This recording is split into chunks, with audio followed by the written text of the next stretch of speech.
Subscribe to the FocusTalk TV YouTube channel. Follow at FocusTalk TV on Instagram and Twitter, and join in on the conversation on the FocusTalk TV Facebook page. And in the meantime, remember to stay focused.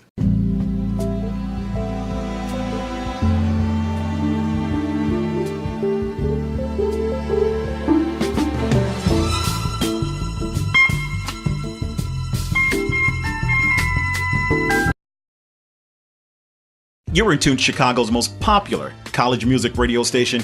89.3 is WKKC. This is Focus Talk, the thought-provoking, solution-oriented talk show daring to make a difference in our communities. We're talking on a regular basis. Why? Because the answers really matter. What are we talking about? Well, I'm glad you asked. We're talking about politics, religion, personal development, education, music, history, and then from time to time, we are spotlighting positive people who are doing positive things in and around the city of Chicago and across the nation. I'm your host, Dennis Snipe. Joining me in the studio today is Mr. Osei David Andrews Hutchinson, who is the Director of Technology for the Village Leadership Academy. Did I get that right? You got it right. All right. 100 Sounds points. good. All right. Awesome. Thank you very much. Welcome to the show. Thank you, Dennis. Thank you for having me. Now, we had an opportunity to talk actually before the mics were turned on. Yes, sir. A little bit about who you are and what you do. Yes, but let's do that again. Sure. And because I was really excited about what we were talking about. So, hey, we've got to stop and get the cameras rolling, get the mic going so that we can capture all this. No doubt. So tell me a little bit about the Village. Sure. So the Village Leadership Academy was started, it was co-founded by my wife, Anita Andrews Hutchinson, and her business partner, Nikisha Harris-Hobbs.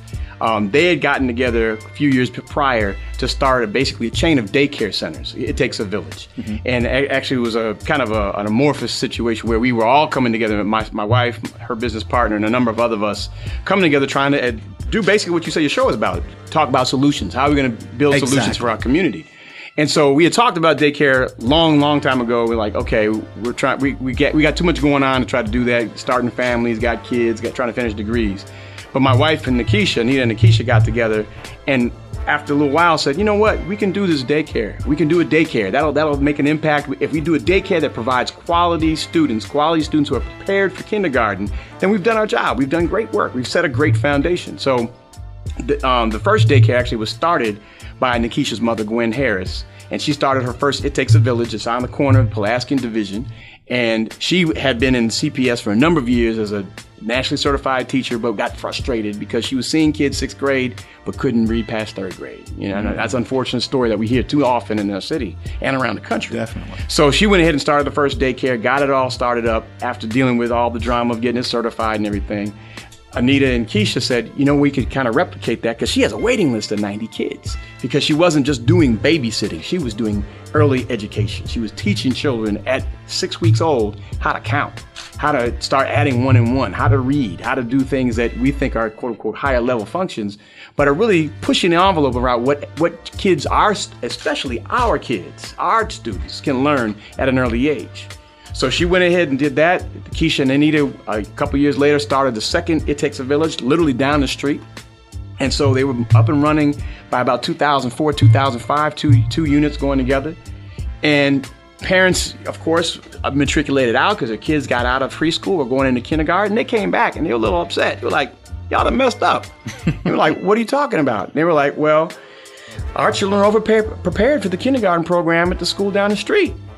And y'all got to do something. So they put their heads together and said, okay, well, maybe we could do a kindergarten program. So in 2007, we opened up the Village Leadership Academy kindergarten program in the back of one of the daycare centers. And parents were like, okay, great, that's awesome. Our son was in the program and our son was bringing home math homework that I was looking at. I'm trained as an engineer.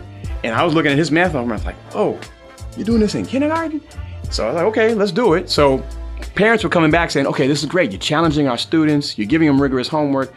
You got to do more. And so Anita and Keisha got together with Gwen and then my father-in-law, and they said, okay, maybe we can do a real school. We could push this out. So then in 2008 is when we started the actual kindergarten through 2nd grade program.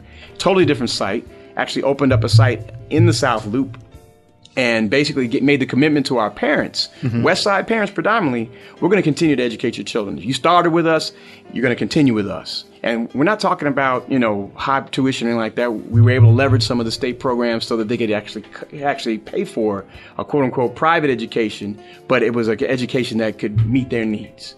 So in 2008, we opened kindergarten through second grade. Every year we've been building on a year. We had our first 8th grade class graduate in 2015. Almost all of them were accepted at a selective enrollment high school. And our second class just graduated last year in 2016. We got a class scheduled to graduate this June. And we're doing some exciting things. We're doing some pushing the envelope, cutting edge things with education because we are independent. We're not a charter school. And I have to always make sure people understand that we're not charter. And you're not private. And we are technically private because we do accept tuition. Like I said, a lot of our students are able to leverage some of the state programs to allow them to stay at least until 12. We do fundraise to help offset the costs for private education for students. So a lot of our students are not paying quote unquote full tuition because they're getting assistance.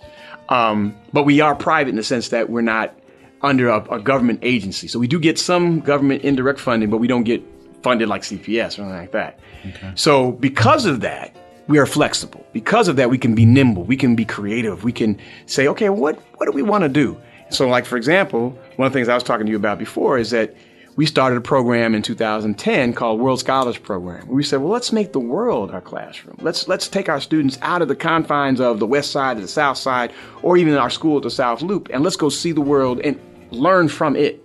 Let's educate ourselves about what the world looks like so that we can create the next generation of world leaders. So in 2010, we went to Bahia, Brazil, which is like the black part of Brazil, right?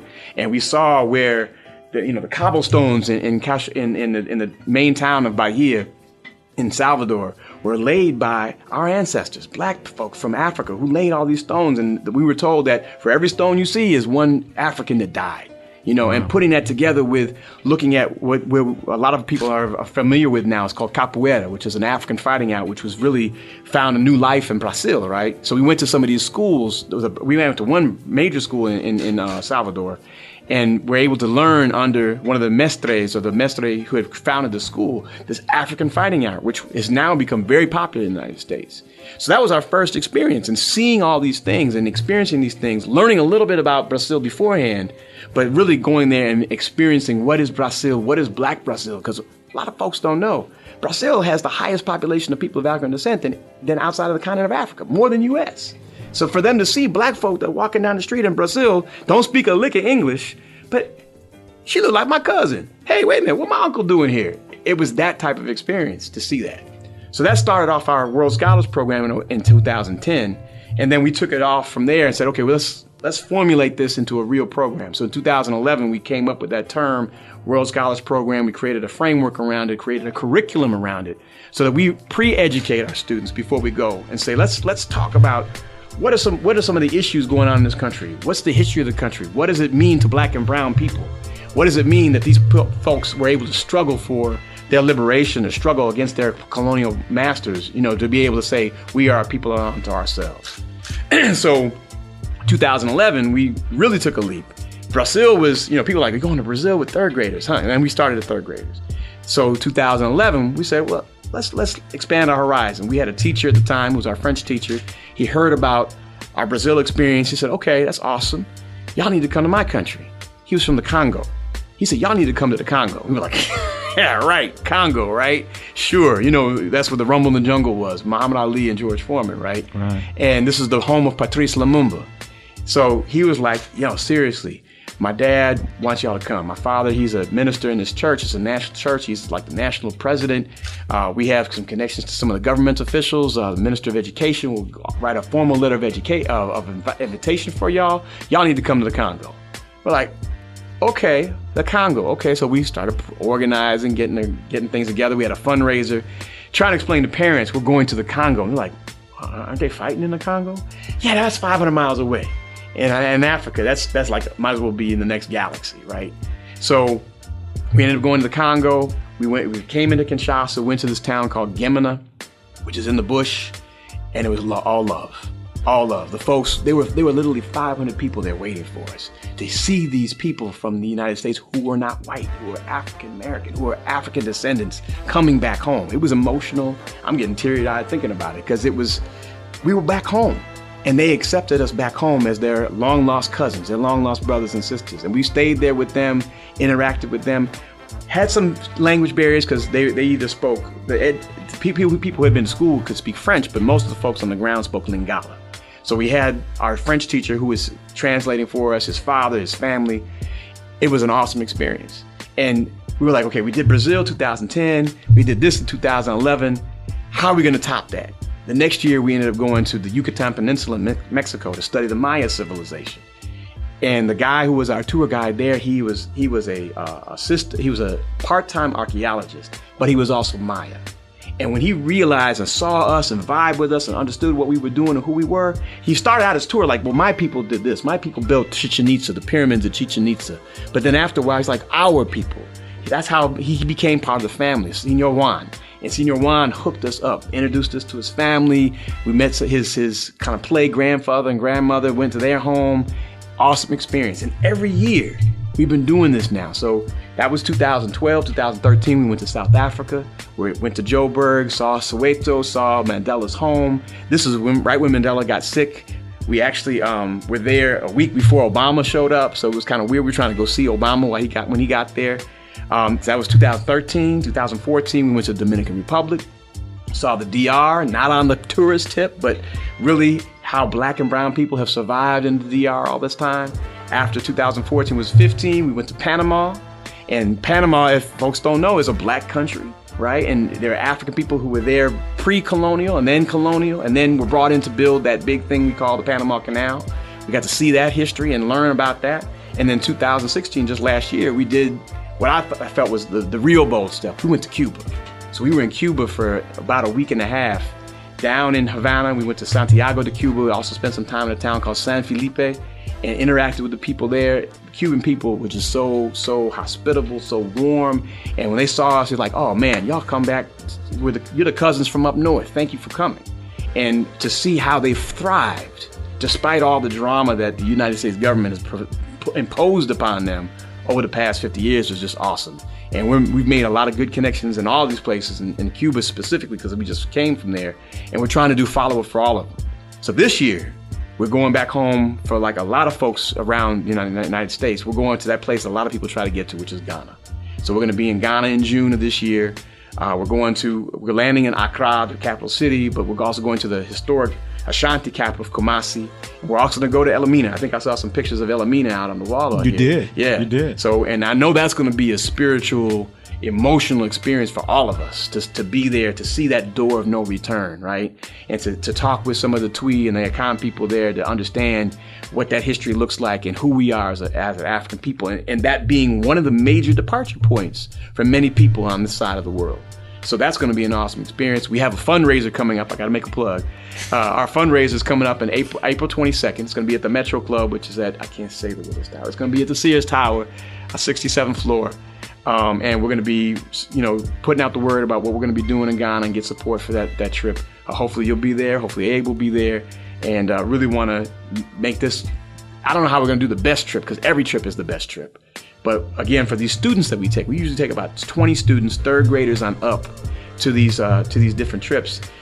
And again, I teach the class also. So we teach the class once a week, and we're teaching them, we're learning them. We're teaching them about Akan, about the history, about the history of ancient Ghana, which was an empire, which actually isn't in where Ghana is now, about Kwame Nkrumah is coming up, the whole colonial situation, and how he became the independent nation of Ghana that we know today. And really, again, culminating that with this trip. Is that enough? I'm speechless. Most of the time, I'm always talking. Yes, sir. But I am just totally fascinated by the story. Yes, sir. What is the reaction of the young people who are viewing this, who are seeing this? What's their reaction? For a lot of them, See, and then again, they all went through this class, right? So you get the book knowledge, right? You get the theory.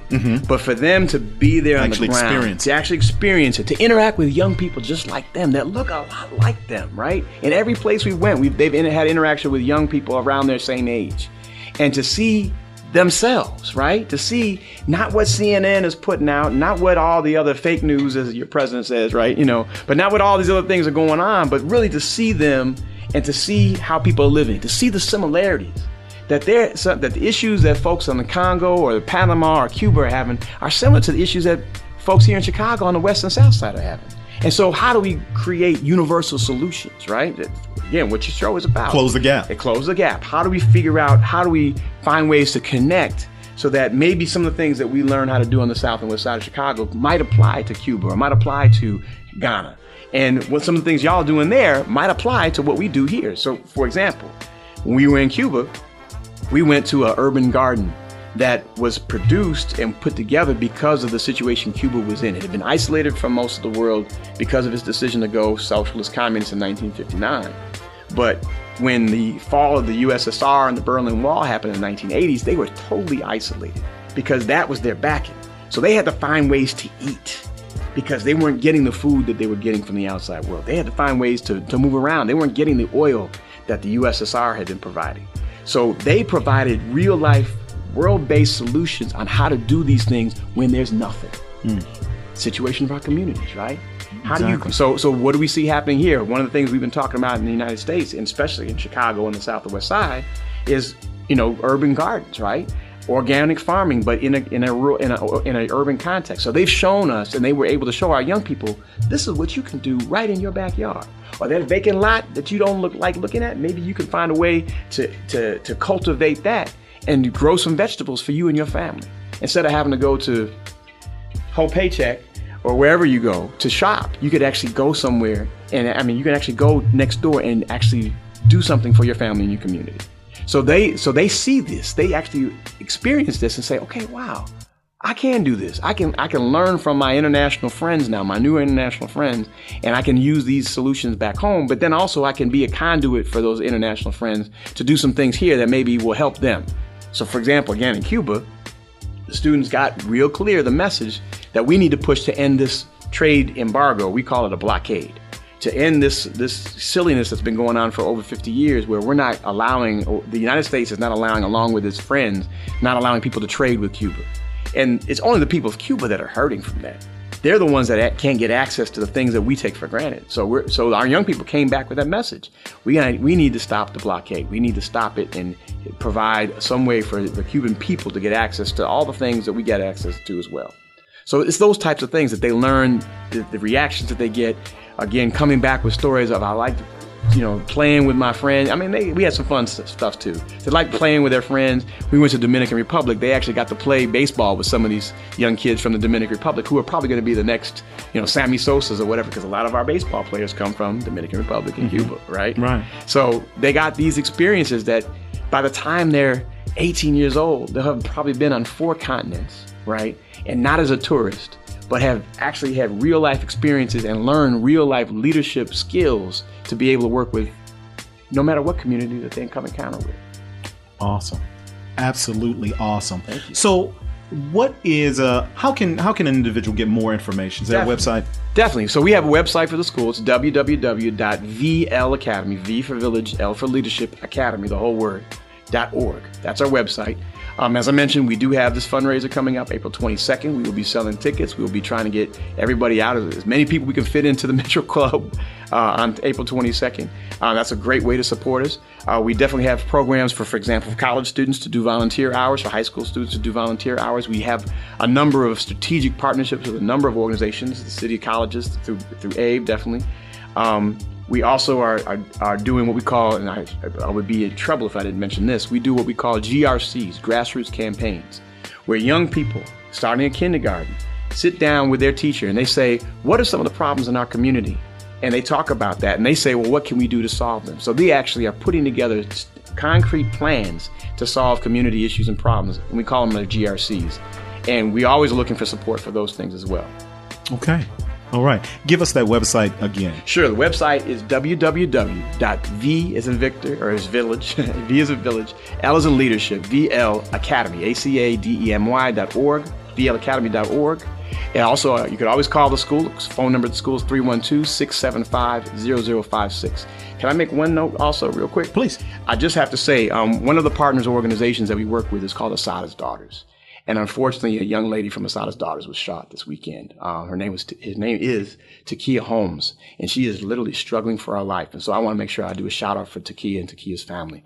Unfortunately, that is the situation that we're in our communities. And so we hope to be part of the solution to deal with that, to find other ways to redirect the energy that all of our young people have into positive things, into building our communities in the world. Osei, David, Andrews, Hutchinson, thank you so very much. My pleasure. You've quieted me the entire time just to listen to your incredible story and what you're doing with the young people. I wish you well in your endeavors. And please know that the door here at Focus Talk is always open. You don't have to knock. All right. Yes, just sir. come on in. All right. Thank you so much, All right. Dennis. Thank you so very much for your right. time, for your attention, and for your dedication. Yes, sir. Thank you. We want to remind you that sound without focus is nothing but noise. I'm Dennis Snipe. We'll talk again real soon. Take care. You're watching FocusTalk TV with your host, Dennis Snipe. Subscribe to the Focus Talk TV YouTube channel. Follow at Focus Talk TV on Instagram and Twitter, and join in on the conversation on the Focus Talk TV Facebook page. And in the meantime, remember to stay focused.